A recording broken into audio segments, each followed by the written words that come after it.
গ্রামের নাম ধনেশ্বরপুর। এই গ্রামে থাকত হরাধন মণ্ডল।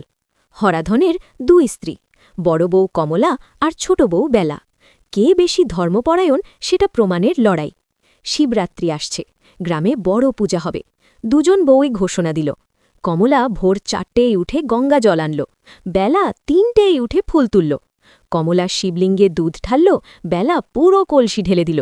গ্রামের লোক হাসছে, এটা ভক্তি না প্রতিযোগিতা? মন্দিরে অন্ধকার নেমে এলো।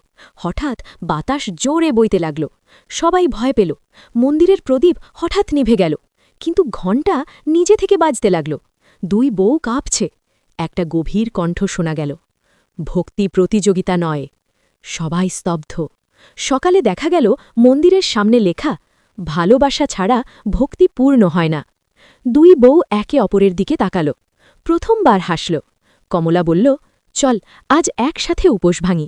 বেলা মাথা নেড়ে রাজি। হরাধন অবশেষে শান্তি পেল। তাহলে নীতিকথা কি বন্ধুরা? ভক্তি দেখানোর জিনিস নয়। ঈশ্বর প্রতিযোগিতা নয়, আন্তরিকতা চান।